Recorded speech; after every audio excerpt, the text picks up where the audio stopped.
Quando se fala em reforma tributária, existe um setor que acompanha com atenção mais intensa todas essas questões. Este é o setor de serviços. E ele acompanha todo esse movimento e toda essa dinâmica justamente porque percebe que os impactos da reforma não serão sentidos de maneira uniforme. Como dito no último vídeo, alguns setores podem sim experimentar uma simplificação operacional, mas outros podem enfrentar um aumento relevante de carga efetiva. Eu sou Thalita Issa, advogada especialista em direito tributário e direito administrativo, com estudo mais voltado para a reforma tributária e seus impactos no ambiente empresarial. Hoje nós vamos entender por que o setor de serviços se tornou um dos principais pontos de atenção dentro da reforma tributária. E a primeira coisa, logo de cara, que precisa ser compreendida é que o setor de serviços tem uma lógica econômica. Qual é esta? Diferente das atividades industriais ou longas cadeias de circulação de mercadorias, as empresas de serviço possuem menor possibilidades de geração de créditos tributários ao longo da operação. Já empresas cuja estrutura se encontra mais centrada em folha de pagamento e capital humano podem enfrentar cenário diferente.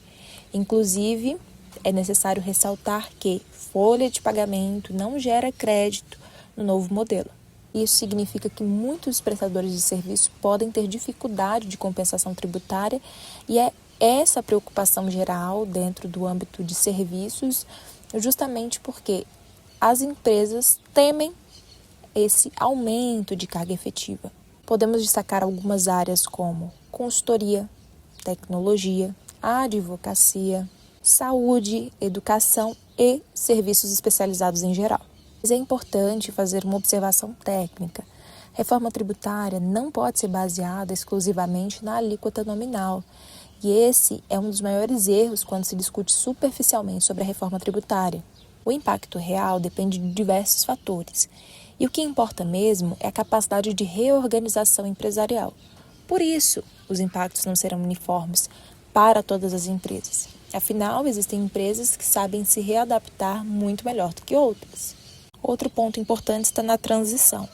Muitas empresas já possuem contratos de longa duração, estruturas consolidadas e todo um planejamento financeiro voltado ao ISS e ao PIS/COFINS.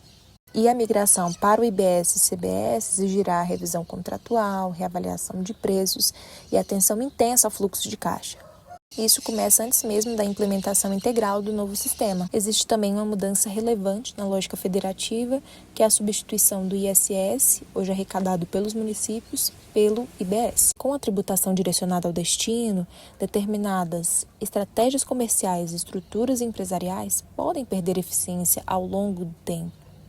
E isso impacta desde a expansão territorial até decisões operacionais. Que a reforma tributária não produzirá apenas mudanças jurídicas, mas também mudanças econômicas. E este talvez seja o ponto mais importante. A empresa que compreender cedo os efeitos da reforma terá maior capacidade de adaptação estratégica.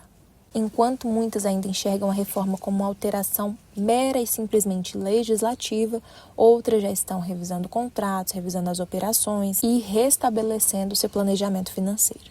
Nos próximos vídeos nós vamos aprofundar os riscos da reforma tributária e os principais erros que as empresas podem cometer nesse período. E se você atua no meio jurídico, contábil e empresarial, esse canal foi feito para oferecer análise técnica, estratégica e acessível sobre a reforma tributária.